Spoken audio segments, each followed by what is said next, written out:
मी काल आलो नाशिकमध्ये आणि तेव्हापासून मी तुमच्या टी व्ही चॅनलवर बघतो आहोत.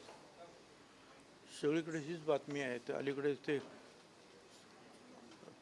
कोतकर नावाचे सन्माननीय ग्रस्त जे आहेत, खड्ड्यामुळे त्यांचा मृत्यू झाला आणि मला जे सांगण्यात आलं की आतापर्यंत वर्तमानपत्रात सुद्धा आलं 5 मृत्यू असे झालेले आहेत. कुंभमेळ्याच्यासाठी म्हणून रस्ते खोदून ठेवलेले आहेत. साधारणपणे रस्त्याचं काम करताना एक नियम असतो की 2 बाजूचे रस्ते असतात. एका बाजूला समजा उजव्या बाजूचा रस्ता हा त्यांनी कामासाठी घेतला, तर डाव्या बाजूचा रस्ता हा खड्डे विरहित उत्तम प्रकारे असला पाहिजे, म्हणजे त्याची वाहतूक व्यवस्थित होते. काही ठिकाणी दोन्ही बाजूने खोदून ठेवलेलं आहे. बरं, आता वेगवेगळ्या मॅस्टिक ॲस्फाल्ट वगैरे वेगवेगळे जे आहेत प्रकार निघालेले आहेत. जिथे इथे अशा प्रकारचे खड्डे आहेत. आता पाऊस आज जोरात आहे, पण मागचे 2-3 दिवस थोडासा कमी असेल. ताबडतोब ते भरले गेले पाहिजे. पण ते जर होत नसेल तर हे अपघात होणार. आणि विशेष म्हणजे या अपघाताची ही जबाबदारी कोणाची आहे? कुंभमेळ्याचे काम करणारे जे काही प्राधिकारी असतील, अधिकारी आणि महानगरपालिका, दोघांची ही जबाबदारी आहे. तुम्ही एकमेकावर जे आहे ढकलू शकत नाही ही जबाबदारी. कुंभमेळ्याचे जे कोण अधिकारी आहेत,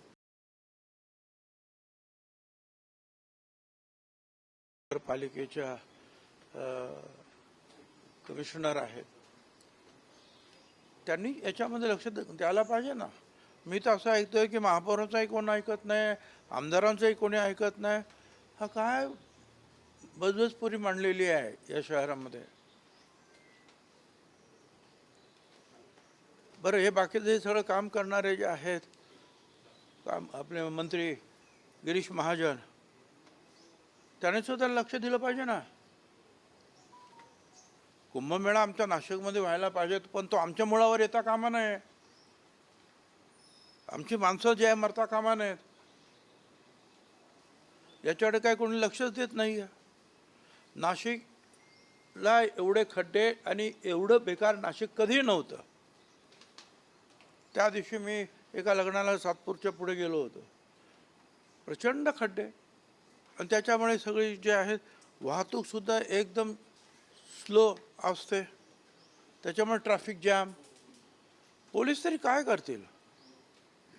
कारण मोठे मोठे ट्रक्स जे आहेत ते खड्ड्यात गेले तर त्यांचे ते पाटे बिटे तुटणं, सस्पेन्शन खराब होणं, सगळ्या गोष्टी असतात. नगरसेवकसुद्धा वैतागलेले आहेत. महापौर काय करू शकत नाही.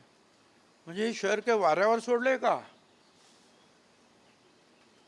माझं या सगळ्या लोकांना सांगणं आहे, ताबडतोब कारवाई करा. अर्थात या सगळ्या गोष्टी मी मंत्रिमंडळात किंवा मुख्यमंत्र्यांच्या समोर मांडणार, पण याला जबाबदार असणारे जे लोक आहेत त्यांनी याच्यामध्ये ताबडतोब लक्ष दिलं पाहिजे. जरा पाऊस उघडला की ते खड्डे भरले पाहिजे. ठीक आहे, परत होईल खड्डा, होऊ द्या, परत भरा. माणसं भरण्यापेक्षा डबल टेबल काम झालं तर काय हरकत नाही. एका मृत्यूसाठी त्यांनी 10 लाख रुपये दिल्याचं कळलं. माझी तर मागणी आहे, हे जेवढे म्हणून जे लोक मृत्युमुखी पडलेले आहेत, हे शासनाच्या, महापालिका शासनाच्या हलगर्जीपणामुळे हे मृत्यू झालेले आहे. त्यामुळे जसे एकाला जो न्याय दिला आणि 10 लाख रुपये दिले गेले, तशीच रक्कम सगळ्यांना दिली पाहिजे. अर्थात त्याने काय गेलेला जीव काय परत येत नाही, तो फार महत्त्वाचा भाग नाही, पण ते पण केलं पाहिजे. आणि ही जबाबदारी जी आहे ही कोणीतरी घेतली पाहिजे. गेडाम साहेब हे अतिशय उत्कृष्ट अधिकारी आहेत. त्यांनी आपल्या अधिकाराचा तर वापर करायला पाहिजे असं मला वाटतं. हे बाकीच्यांवर सोडून जर ते थांबलेत तर मग ते त्यांचं सुद्धा अपयश जे गणलं जाईल. एक उत्कृष्ट ह्या शासनामधला अधिकारी म्हणून गेडामचं नाव आहे आणि म्हणून त्यांनी स्वतः लक्ष दिलं पाहिजे. स्वतः या सगळ्यांना घेऊन जे आहे नाशिकच्या रस्त्यामध्ये फिरलं पाहिजे आणि काय चाललेलं आहे ते पाहिलं पाहिजे. एवढंच सांगतो की नाशिकला जे नाव खराब करणारं हे सगळे प्रकार सुरू आहेत आणि मीडिया जे आहे त्या मीडियांचं काम आहे मग ते सगळं दाखवणं. मला त्याबद्दल खरोखरच एक आता नाशिककरच आहे मी, तसा नाशिकला माझा जन्म, त्यामुळे फार मला दुःख होतं, वाईट होतं की एवढ्या चांगल्या सुंदर आपल्या नाशिकमध्ये ज्या प्रकारे हे काय चाललेलं आहे ते अतिशय निषेधार्ह असं आहे. मुद्दा हाच आहे की जबाबदारी कोणावरच टाकली जात नाहीये. एवढे मृत्यू होतात त्यांना जबाबदार कोण? ठेकेदार आहेत, अधिकारी आहेत, कोणावरही कारवाई होत नाही. कारवाई करणारे जर अधिकारी डोळे झाकून बंद केले असतील त्यांनी डोळे, तर कारवाई कशी होणार? त्यामुळे कुंभमेळा मंत्री आणि त्याचबरोबर गेडाम साहेब ह्या दोघांनी लक्ष घातलं पाहिजे. जर अधिकारी काम करत नसतील तर मग त्यांच्यावर सुद्धा कारवाई करायला पाहिजे. हे सगळे मोठे अधिकारी फक्त काय ऑफिसमध्ये बसण्यासाठी नाही आहे. कॉन्ट्रॅक्ट दिलं आणि मोकळे झाले असं नाही चालणार. तो कॉन्ट्रॅक्टर काय करतो आहे, निदान एक बाजू तरी काम एका बाजूला चाललं तर एक बाजू खड्डे विरहित आहेत की नाही हे त्यांनी पाहायला पाहिजे ना. आणि नसेल त्याच्याकडून काम करून घेतलं पाहिजे. साहेब पण याच्यामध्ये महापालिका प्रशासन जे आहे ते असं सांगतंय का हे काम जे आहे ते प्राधिकरणाचं आहे, कुंभमेळा प्राधिकरणाचं आहे? महानगरपालिकेला मला सांगायचं, मी मुंबई महानगरपालिकेत होतो आणि 2 वेळा महापौर होतो. कोणी कुंभमेळा असेल नाही, काही असेल नाही, काही असेल, पण शेवटी जे प्रत्येक गोष्टीची जबाबदारी ही महानगरपालिकेवरच आहे. ती रस्त्याची असेल, पाण्याची असेल किंवा बांधकामाची असेल, या सगळ्यांची जबाबदारी.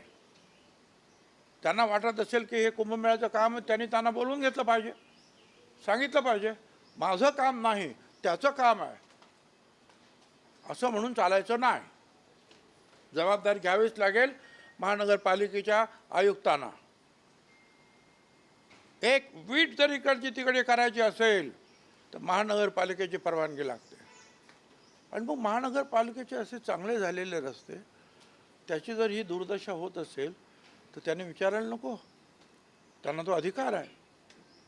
कमिशनर 100% सिनियर आहेत, सिनियर अधिकारी आहेत, ते विचारू शकतात सगळं.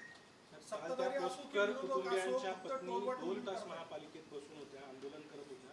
2 तास कुठलाही अधिकारी, महापौर, उपमहापौर कुणीही त्यांना भेटायला आलं नाही. अरे बाबा, थोडं तरी जे आहे माणुसकी दाखवली पाहिजे. थोडं तरी जे आहे हे बघा, लोकांच्या असंतोषाची जी आहे वाट पाहू नका, एवढंच मला सांगायचं. इतिहास आपला पुढे आहे, आपण पाहतो. म्हणून अधिकारी असतील, महापौर असतील, उपमहापौर असतील, काय चुकलं असेल, कमिशनर असतील, डेप्युटी कमिशनर असतील तर त्यांच्याकडे गेलं पाहिजे. संवेदना आपण जे आहे त्यांच्या पुढे दाखवल्या पाहिजेत की जे झालं त्याच्याबद्दलच्या ते सुद्धा दुःखी आहे हे दाखवलं गेलं पाहिजे ना. आता करा, तुम्हाला काय करायचं तर करा, मेले ते मोरू द्या, बसायचं तर बसा. मग ठीक आहे, मग एक दिवशी मग सगळेच येतील तिकडे. पालिकेतले अधिकारी, सत्ताधारी आणि विरोधक हे सगळे एकमेकांवर तोलवा टोलवी करतायत. खड्ड्यांची माझी हे पहा, हे नगरसेवक असेल किंवा महापौर जे आहेत यांना प्रत्यक्ष एक्झिक्युटिव्ह पॉवर्स ज्याला म्हणतात त्या पॉवर्स नाही आहेत. ह्या सगळ्या पॉवर्स ज्या आहेत त्या कुंभमेळ्याचे काम करणारे जे कोणी आयुक्त असतील ते, आणि त्यापेक्षा या शहराच्या ज्या आयुक्त आहेत ह्या दोघांच्या ज्या पॉवर्स आहेत ह्या सगळ्या. नगरसेवकच सांगणार, विनंती करणार, महापौर विनंती करणार. शेवटी एक्झिक्युटिव्ह पॉवर कुठे आहे? बाकीचे नगरसेवक महापौर हे डेलिबरेटिव्ह विंग्स आहेत, डेलिबरेशन करणार, चर्चा करणार. पण शेवटी जे एक्झिक्युशन कोण करणार? एक्झिक्युशन हे अधिकारी करणार. साहेब, तुम्ही म्हणता तर नागरिकांमध्ये रोष वाढतो. आता काही नागरिक आंदोलन करण्याच्या तयारीत आहेत. प्रश्न विचारला जातोय की नाशिकला मंत्री असून पण काही होत नाही. आपल्याकडनं आता नेमक्या काय सूचना राहणार आहेत आणि मी जे सांगायचं ते सांगितलं. असंतोषाची वाट पाहू नका, याच्यामध्ये मला वाटतं सगळं आलेलं आहे. धन्यवाद. राहुल गांधी देश के युवाओं को भड़काने का काम कर रहे हैं, तो उसको लेकर क्या कहना है? राहुल गांधी देश के युवाओं को भड़काने का काम कर रहे हैं. हाँ, मैं गली वाले हैं, वो सब दिल्ली वाले हैं. मैं क्या बात कर सकता हूँ? साहेब, FDA कडनं कारवायांचा धडाका लावला जातोय. शाळेंच्या संदर्भानं देखील आता नियम घेण्याचा नियम त्यांनी सांगितलेले आहेत की परिसरामध्ये शाळेच्या जंक फूड अशा गोष्टी विकू नये ज्याने विद्यार्थ्यांना त्रास होतोय. मोठ्या प्रमाणात कारवाया होता. आपण मंत्री म्हणून त्या विभागाकडे कसं पाहता? आणि मी म्हणतो बऱ्याच वर्षांनी या विभागाला जाग आल्यासारखं वाटतं आहे. सुरुवातीला एकदा झगडे साहेब होते, ते याच्यावर काहीतरी हालचाल करायचे, कारवाई करायचे. हिस्ट्री जी काही आलेले होते ऑपरेशन्स वगैरे फॉल्टी होते, ते त्याच्यावर त्यांनी बोट ठेवलं. शेवटी ते इंटरनॅशनली कबूल करावं लागलं सगळ्यांना की नाही, या फॉल्टी आहेत म्हणून. तर त्याच्यानंतर तुकाराम मुंढे हे एकमेव असे अधिकारी भेटलेले आहेत.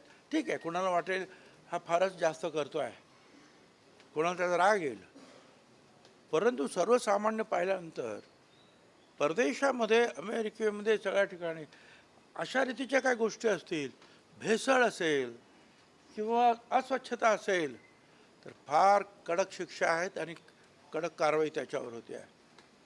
आणि इथे आपण काहीही करतो आहोत, काही खायला देतो आहे, कसलंही दूध आपले मुलं पित आहेत, किडण्या खराब होत आहेत. हे सगळं जर थांबवायचं असेल तर तुकाराम मुंढे यांना सगळ्यांनी पाठिंबा दिला पाहिजे असं माझं मत आहे. कारण त्यांनी जे सांगितलं ते बरोबर आहे. हे जंक फूड जे आहे हे खाल्ल्यामुळे मुलं वाटतात खूप जाडजूड, परंतु त्याच्यामध्ये एक आजारपण लपलेलं आहे, हे आपण लक्षात ठेवलं पाहिजे. त्यामुळे ते काय करता आहेत त्याला सगळ्यांनी सपोर्ट केला पाहिजे. चुकलं तर सांगावं की बाबा हे तुमचं चुकतं आहे, हे इथे असं करू नका. पण म्हणून त्याला एकदम त्याच्यावर काही लॉबीज आहेत आणि त्यांचं नुकसान होत असेल आणि म्हणून काहीतरी त्यांच्यावर तुटून पडायचं, हे बरोबर नाही. माझा तर पूर्ण सपोर्ट त्यांना आहे.